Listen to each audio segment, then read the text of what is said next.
तिमोथीलाई पावलको पहिलो पत्र 1 अध्याय।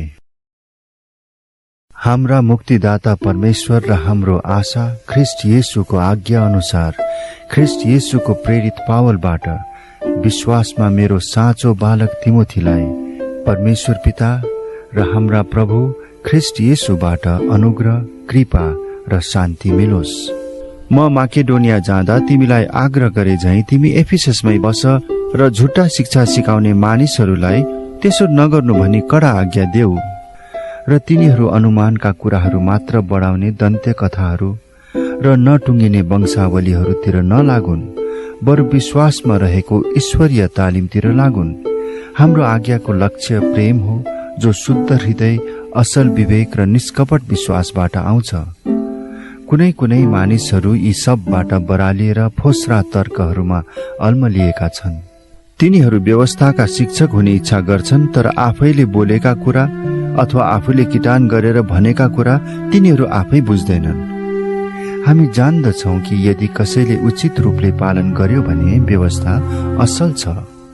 हामी यो पनि जान्दछौँ कि व्यवस्था असल मानिसको निम्ति होइन, तर व्यवस्था भङ्ग गर्नेहरू र अनाज्ञाकारीहरूका निम्ति, भक्तिहीन र पापीहरू, अपवित्र र दूषितहरू, पितृघातक र मातृघातकहरूका निम्ति, ज्यानमाराहरूका निम्ति, व्यभिचारीहरूका निम्ति, पुरुषगामीहरूका निम्ति, अपहरणकारीहरूका निम्ति, झुट्टा बोल्नेहरूका निम्ति, झुट्टा गवाही दिनेहरूका निम्ति र सत्य सिद्धान्तका विरुद्धमा भएका अरू कुनै कुराहरूका निम्ति हो।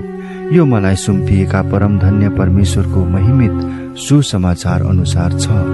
मलाई सामर्थ्य दिनुहुने ख्रिस्ट येशू हाम्रा प्रभुलाई म धन्यवाद दिन्छु, किनभने आफ्नो सेवामा नियुक्त गरेर उहाँले मलाई विश्वास योग्य ठान्नुभयो। अगाडि मैले निन्दा गरे, खेदो गरे र उहाँको अपमान गरे, तर मैले यी अजान र अविश्वासमा गरेको हुनाले मैले कृपा पाएँ। ख्रिस्ट येशूमा भएको विश्वास र प्रेमको साथ मेरो निम्ति हाम्रा प्रभुको अनुग्रह प्रशस्त मात्रामा उर्ली आयो। यो वचन हर प्रकारले ग्रहण योग्य छ कि पापीहरूलाई उद्धार गर्न यीशु ख्रिस्ट संसारमा आउनुभयो र पापीहरूमा म सबैभन्दा मुख्य हुँ। तर यस कारण मैले कृपा पाएँ कि पापीहरूमा सबैभन्दा मुख्य भएर पनि मद्वारा यीशु ख्रिस्टले आफ्नो असीम धैर्य प्रकट गर्न सकुन्, ताकि उहाँमाथि विश्वास गरेर अनन्त जीवन पाउनेहरूका लागि म एउटा उदाहरण बन्न सकूँ। युग युगका राजा, अविनाशी र अदृश्य एकमात्र परमेश्वरलाई आदर र महिमा सदा सर्वदा होस्। आमीन। मेरो छोरो तिमोथी, म तिमीलाई यो आज्ञा दिँदैछु कि तिम्रो सम्बन्धमा अघि कहिएको अगमबाणी अनुसार तीद्वारा प्रेरणा पाएर विश्वास र असल विवेक कायम राख्दै तिमी असल लडाईँ लड्न सक। विश्वास र स्वच्छ विवेक कायम राख। कुनै कुनै मानिसले विवेकलाई इन्कार गरेर आफ्नो विश्वासको जहाज डुबाएका छन्। तीमध्ये हुमेनियस र अलेक्जेन्डर हुन्, जुनहरूलाई निन्दा नगर्नु भन्ने कुरा सिकुन् भनेर मैले शैतानको हातमा सुम्पेको छु। पहिलो तिमोथी 2 अध्याय। सर्वप्रथम म आग्रह गर्दछु कि सबै मानिसहरूका निम्ति नम्र निवेदन, प्रार्थना र मध्यस्थ बिन्ती र धन्यवाद चढाइयुन्, राजाहरू र सबै उच्च पदमा भएकाहरूका निम्ति पनि, ताकि हामी निर्धक्क र शान्तिपूर्ण भएर हर प्रकारले धार्मिक र आदरणीय जीवन बिताउन सकौं। हाम्रा मुक्तिदाता परमेश्वरको दृष्टिमा यो असल र ग्रहण योग्य छ। सबै मानिसहरूले मुक्ति पाउन् र तिनीहरू सत्यको ज्ञानमा आउन् भन्ने इच्छा उहाँ गर्नुहुन्छ, किनकि परमेश्वर एउटै हुनुहुन्छ। परमेश्वर र मानिसहरूका बीचमा मध्यस्थ पनि एउटै हुनुहुन्छ, मानिस ख्रिस्ट येशू। उहाँले सबैका छुटकाराका मोलको निम्ति आफैलाई सुम्पिदिनुभयो, जुन कुराको गवाही ठिक समयमा दिइयो। यसको खातिर म प्रचारक र प्रेरित नियुक्त भए र विश्वास र सत्यतामा अन्य जातिहरूका निम्ति चाहिँ शिक्षक। म साँचो भन्दछु, म ढाट्दिन। यसकारण सबै ठाउँमा पुरुषहरूले पवित्र हात उठाएर बिना क्रोध र बिना विवाद प्रार्थना गरून् भन्ने म चाहन्छु। यसै गरी म चाहन्छु कि स्त्रीहरूले सरलता र भद्रता साथ सुहाउँदो वस्त्र पहिरुन्, केशको बढी श्रृंगार गरेर सुन, मोती र बहुमूल्य वस्त्रहरू पहिरेर होइन, तर असल कामद्वारा सुसज्जित होउन्, जो परमेश्वरको भक्ति गर्ने स्त्रीहरूलाई सुहाउँछ। स्त्रीले पूर्ण दीनता साथ चुपचाप बसेर सिकुन्, तर स्त्रीले पुरुषलाई सिकाउने र पुरुषमाथि अधिकार जमाउने काममा म अनुमति दिन्न, तर तिनी चुपचापै रहुन्। किनभने आदम नै पहिले सृजिएका हुन्, त्यसपछि हव्वा। आदम छलिएका होइनन्, तर स्त्री चाहिँ छलिएर अपराधमा फसेकी हुन्। तरै पनि यदि तिनी सुशीलता साथ विश्वास, प्रेम र पवित्रतामा रहिन् भने बालक जन्ममा तिनी बचाइने छिन्। पहिलो तिमोथी 3 अध्याय। यो भनाइ विश्वास योग्य छ। यदि कुनै मानिसले बिशपको काम गर्ने चाहना गर्छ भने त्यसले असलै कामको इच्छा गर्छ। यसकारण बिशप चाहिँ कसैले दोष लगाउन नसक्ने, एउटै पत्नीका पति, संयमी, समझदार, सम्मानित, अतिथि सत्कार गर्ने सुयोग्य शिक्षक हुन्। मतवाला र रिसा होइन, तर तिनी विनम्र, झगडा नगर्ने, धनको लोभ नगर्ने, आफ्नो घर राम्ररी चलाउन सक्ने र आफ्ना छोरा छोरीहरूलाई आदरपूर्वक आज्ञा पालन गर्ने बनाउन्। यदि कुनै मानिसले आफ्ना घरकाहरूलाई तह लगाउन जान्दैन भने तिनले परमेश्वरका मण्डलीको देखरेख कसरी गर्न सक्छ र? तिनी नयाँ विश्वासी नहोउन्, नत्रता घमण्डले फुलेर तिनी दियाबलसले पाउने दण्डमा पर्नेछन्। फेरि बाहिरकाहरूका दृष्टिमा पनि तिनी असल ठहरिनु पर्छ, नत्रता तिनी निन्दा र दियाबलसको पासोमा पर्नेछन्। त्यसै गरी डिकनहरू पनि गम्भीर हुनुपर्छ, दुई जिब्रे होइन, बढी मद्य पिउने र धनको लोभी होइन, तर तिनीहरू विश्वासको रहस्य शुद्ध विवेकमा कायम राख्ने हुनुपर्छ। पहिले तिनीहरूको जाँच पनि होस्, त्यसपछि तिनीहरूले आफैलाई दोषरहित प्रमाणित गर्न सके भने तिनीहरूले डिकनको सेवा गरून्। स्त्रीहरू पनि यही बमोजिम गम्भीर, अर्काको बदख्वाई नगर्ने, तर सबै कुरामा संयमी र विश्वासयोग्य हुनुपर्छ। डिकन एउटै पत्नीका पति होउन्, आफ्ना छोराछोरीहरू र आफ्नो घरको प्रबन्ध राम्ररी मिलाउन सक्ने होउन्। किनकि डिकनले गर्नुपर्ने सेवा जसले राम्ररी गर्छन् तिनीहरूले आफ्ना निम्ति प्रतिष्ठा र ख्रीष्ट येशूमा भएको विश्वासमा पनि ठूलो भरोसा पाउनेछन्। तिमी कहाँ चाँडै आउने आशा राखेको छु, तर म यो तिमीलाई लेख्दछु ताकि कतै म ढिलाएँ भने पनि परमेश्वरको घराना, जो जीवित परमेश्वरको मण्डली हो र सत्यको खामो र आड हो, त्यहाँ कसरी चल्नुपर्छ सो तिमीले जानिराख। हामी स्वीकार गर्दछौँ कि हाम्रो विश्वासको रहस्य अति महान छ। उहाँ स्वयं शरीरमा प्रकट हुनुभयो, पवित्र आत्माद्वारा धर्मी ठहरिनुभयो, स्वर्गदूतहरूबाट देखिनुभयो, जाति जातिहरूका माझमा प्रचारिनुभयो, संसारमा विश्वास गरिनुभयो, महिमामा माथि उचालिनुभयो। पहिलो तिमोथी 4 अध्याय। पवित्र आत्मा प्रष्टै भन्नुहुन्छ कि पछि आउने समयमा छली आत्मा र भूत प्रेतका सिद्धान्ततिर मन लाएर कोही विश्वासबाट तर्की जानेछन्। झुट बोल्ने मानिसहरूका छलद्वारा नै यो हुनेछ, जुनहरूका विवेक तातो फलामले डामेको जस्तो हुन्छ। तिनीहरू विवाह निषेध गर्छन्। विश्वास गर्नेहरू र सत्य जान्नेहरूले धन्यवाद साथ ग्रहण गर्नुपर्ने परमेश्वरले सृजनु भएका भोजनहरूबाट अलग्ग बस्ने आदेश दिन्छन्। परमेश्वरले सृजनु भएको हरेक कुरा असल छ र धन्यवाद साथ ग्रहण गरे कुनै थोक पनि इन्कार गरिनु पर्दैन, किनभने त्यो परमेश्वरको वचन र प्रार्थनाले चोखो तुल्याइन्छ। यदि तिमीले भाइहरूका सामु यी शिक्षा राखिदियौ भने तिमीले अनुसरण गरेका असल सिद्धान्त र विश्वासको वचनमा पुष्ट भएर तिमी ख्रीष्ट येशूका असल सेवक हुनेछौ। भक्तिहीन र अर्थहीन कथाहरूदेखि एकदमै अलग बस। बरु आफैलाई भक्तिमा तालिम देऊ, किनभने शारीरिक तालिम केहीसम्म लाभको हुन्छ, तर ईश्वर भक्ति चाहिँ हर प्रकारले लाभदायक हुन्छ, किनकि यसमा वर्तमान र भविष्यत जीवन दुवैको निम्ति प्रतिज्ञा रहेको हुन्छ। यो भनाइ निश्चित र सम्पूर्ण रूपले ग्रहण योग्य छ, किनकि यस उद्देश्यले हामी परिश्रम र प्रयत्न गर्दछौँ, किनकि हाम्रो आशा जीवित परमेश्वरमा राखिएको छ, जो सबै मानिसका, विशेष गरी उहाँमाथि विश्वास गर्नेहरूका मुक्तिदाता हुनुहुन्छ। यिनै कुराको आज्ञा देऊ र सिकाऊ। जवान छौ भन्दैमा कसैले तिमीलाई तुच्छ नठानोस्, तर विश्वासीहरूका अघि बोली वचन, आचरण र प्रेममा, विश्वासमा र शुद्धतामा तिमी एक उदाहरण बन। म नआउन्जेलसम्म धर्मशास्त्र पाठ गरी सुनाउनमा, प्रचार गर्नमा र शिक्षा दिनमा ध्यान देऊ। तिमीसँग भएका वरदानको अवहेलना नगर, जुन वरदान एल्डरहरूले तिनीहरूका हात तिमीमाथि राख्दा अगमबानीद्वारा तिमीलाई मिलेको थियो। यी कर्तव्यहरू पालन गर, तिनीहरूमा नै लागि बस, ताकि तिम्रो प्रगति सबैले देखुन्। आफ्नो विषयमा र आफ्नो शिक्षाको विषयमा होशियार बस। यी कुरामा लागिरह। यसो गर्नाले तिमीले आफैलाई र शून्यहरूलाई समेत बचाउनेछौ। पहिलो तिमोथी 5 अध्याय। वृद्ध मानिसलाई नहप्काओ, तर तिनलाई बाबुलाई जस्तै गरी सम्झाओ। आफूभन्दा सानाहरूसँग भाइ समान व्यवहार गर। वृद्ध स्त्रीहरूसँग आमा झैं र युवतीहरूसँग चाहिँ सम्पूर्ण पवित्रता साथ बहिनी समान व्यवहार गर। जो साँच्चै नै विधवा हुन् तिनलाई आदर गर।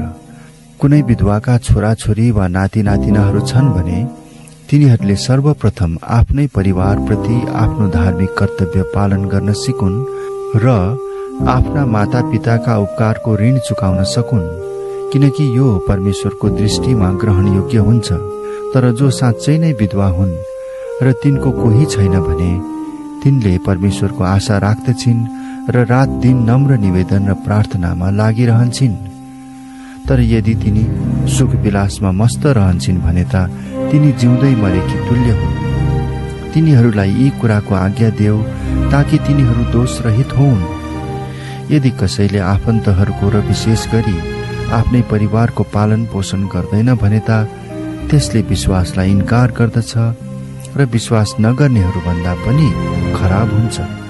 60 वर्षदेखि माथिकी विधवा जसको एकचोटि मात्र विवाह भएको थियो तिनलाई मात्र विधवा सूचीमा राख। साथै तिनले असल काम गरेकी, छोराछोरीहरू हुर्काएकी, परदेशीहरूको सत्कार गरेकी, सन्तहरूका खुट्टा धोएकी, दुखीहरूको उपकार गरेकी र जुनसुकै पनि असल काममा ध्यान दिएकी साबित हुनुपर्छ। तर कम उमेरका विधवाहरूको नाउँ चाहिँ विधवा सूचीमा नलेख, किनकि जब तिनीहरूको काम वासनाले तिनीहरूलाई ख्रिस्टबाट टाढा लान्छ तब तिनीहरूले विवाह गर्ने इच्छा गर्छन्। यसरी आफ्नो पहिलो वाचा भङ्ग गरेको कारण तिनीहरू दण्डमा पर्छन्। त्यसबाहेक तिनीहरू घर घर डुल्ने भई अल्छी गर्ने मात्र होइन, तर कुराउटे, अर्काको काममा हात हाल्ने, बोल्न नहुने कुराहरू बोल्ने हुन्छन्। यसकारण कम उमेरका विधवाहरूले विवाह गरून्, छोराछोरीहरू पाउन्, घरबार सम्हालुन् र विरोधीलाई हाम्रो बदनाम गर्ने मौका नदिउन् भन्ने म चाहन्छु, किनकि कोही कोही त अघि नै शैतानतर्फ गएका छन्। यदि विश्वासी स्त्रीका कोही आफन्तहरू विधवा छन् भने तिनले उनीहरूलाई सघाउन् र मण्डलीमाथि कुनै बोझ नपरोस् र मण्डलीले चाहिँ विधवाहरूलाई सहायता दिन सकोस्। मण्डलीको असल देखरेख गर्ने एल्डरहरू दोबर आदरका योग्य हुन्छन्, विशेष गरी जसले वचनको प्रचार र शिक्षामा परिश्रम गर्छन्। किनभने पवित्र शास्त्र भन्छ, दाई गर्ने गोरुको मुखमा मोहलो नलगाउनु र श्रमिकले आफ्नो कामको ज्याला पाउनुपर्छ। 2 वा 3 साक्षीको गवाही बाहेक एल्डरको विरुद्धमा लागेको आरोप कहिल्यै स्वीकार नगर। पापमा लागिरहनेहरूलाई सबैका सामु हप्काऊ र यसरी अरूहरू पनि डराउने छन्। परमेश्वर र ख्रिस्ट येशूको सामु र चुनिएका स्वर्गदूतहरूका सामु म तिमीलाई कडा आज्ञा दिन्छु, कुनै भेदभाव वा पक्षपात नगरी यी नियमहरू तिमीले पालन गर। कसैमाथि हात राख्ने काममा हतार नगर, कुनै मानिसको पापमा सहभागी नहो, आफूलाई पवित्र राख। अघि जस्तो पानी मात्र खाने नगर, तर तिम्रो पेटको लागि र घरिघरि बिरामी भएकोले गर्दा अलिअलि दाखमध्य पिउने गर। कुनै कुनै मानिसका पापहरू त सोझै इन्साफमा पुग्ने गरी प्रत्यक्ष हुन्छन्, तर अरू कतिका पापहरू पछि मात्र देखा पर्छन्। त्यसै गरी असल कामहरू त प्रत्यक्ष हुन्छन् र जो प्रत्यक्ष छैनन् ती पनि गुप्तमा रहन सक्दैनन्। पहिलो तिमोथी 6 अध्याय। दासत्वका जुवा मुनि हुने सबैले आफ्ना मालिकलाई पूरा सम्मानको योग्य ठानुन्, ताकि परमेश्वरको नाउँ र हाम्रो शिक्षाको बदनामी नहोस्। विश्वासी मालिकहरूलाई तिनका कमाराहरूले विश्वासमा दाजुभाइ भन्दैमा अनादर नगरून्, बरु तिनीहरूले उनीहरूको झन बढी सेवा गरून्, किनभने तिनीहरूका सेवाबाट लाभ पाउनेहरू विश्वासी र प्रियहरू नै हुन्। यी कर्तव्यहरू पालन गर्न सिकाऊ र आग्रह गर। यदि कसैले अरू सिद्धान्त सिकाउँछ र हाम्रा प्रभु येशू ख्रिस्टको उचित वचन र ईश्वर भक्ति अनुसारको शिक्षासँग सहमत हुँदैन भने त्यो घमण्डले फुलेको हुन्छ र त्यसले केही जानेको हुँदैन। त्यसले व्यर्थको वाद विवाद गर्छ र एक एक शब्द लिएर झगडा गर्न खोजी हिँड्छ। यी कुराहरूले डाह, कलह, बदनामी र खराब शंकाहरू उत्पन्न गराउँछन् र बुद्धि भ्रष्ट भएका र सत्यबाट अलग भएका मानिसहरूका माझमा कचिङ्गल उठाउँछन्। अनि भक्ति चाहिँ फाइदा उठाउने उपाय हो भनी तिनीहरू ठान्छन्। सन्तुष्टि सहितको भक्ति नै ठूलो लाभ हो, किनकि हामीले न त यस संसारमा केही ल्यायौं न यहाँबाट केही लैजान नै सक्छौं, तर खान र लाउनसम्म छ भने हामी त्यसैमा सन्तुष्ट हुनेछौं। तर धनी हुने इच्छा गर्नेहरू परीक्षामा पर्छन्, पासोमा फस्छन् र धेरै अर्थहीन र दुःखदायी इच्छाहरूमा डुब्छन्, जसले मानिसहरूलाई बर्बादी र सर्वनाशमा डुबाउँछन्। किनभने रुपियाँ पैसाको मोह नै सबै किसिमका खराबीको जड हो। पैसाको लोभमा परेर कोही कोही विश्वासबाट कुमार्गतिर लागेका छन् र धेरै पीडाले तिनीहरूका हृदय घुँचेका छन्। तर परमेश्वरका जन, तिमीले यी सबै त्याग र धार्मिकता, भक्ति, विश्वास, प्रेम, स्थिरता र नम्रताको लक्ष्य राख। विश्वासको उत्तम लडाईँ लड, अनन्त जीवन पक्री राख। यसैमा तिमीलाई बोलावट भएको थियो जब तिमीले धेरै साक्षीहरूका उपस्थितिमा तिम्रो विश्वासको असल साक्षी दिएका थियौ। सबै थोकलाई जीवन दिनुहुने परमेश्वर र पन्तियस पिलातसको अगाडि असल गवाही दिनुहुने ख्रिस्ट येशूको सामने म तिमीलाई आदेश दिँदछु कि प्रभु येशू ख्रिस्ट देखा नपरुन्जेल यस आज्ञालाई कलंक र अपवादबाट अलग राख।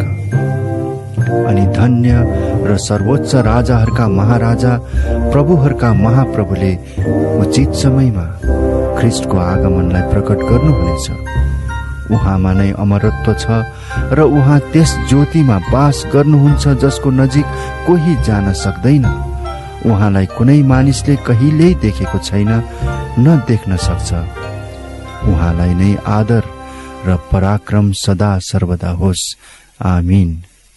यस संसारका धनीहरूलाई घमण्डी नहुने आज्ञा देऊ र अनिश्चित सम्पत्तिमा होइन, तर हामीलाई हरेक थोक प्रशस्तसँग उपभोग गर्न दिनुहुने परमेश्वरमाथि तिनीहरूले आशा राखुन्। तिनीहरूले असल कार्य गरून् र असल कामहरूमा धनी, उदारचित्त र दानी होउन्। यसरी आफ्नै लागि भविष्यको असल जग बसाल्न सकुन्, ताकि तिनीहरूले त्यो जीवन पक्री राखुन् जो साँच्ची नै जीवन हो। तिमोथी, जे तिमीलाई सुम्पिएको छ त्यो सुरक्षित राख। भक्तिहीन गन्थन र खण्डनहरू जो झुटो ज्ञान हो तिनलाई परित्याग गर। यी कुराहरूका पछि लागेर कतिजना आफ्नो विश्वासको लक्ष्यबाट चुकेर गएका छन्। तिमीसँग अनुग्रह रहोस्।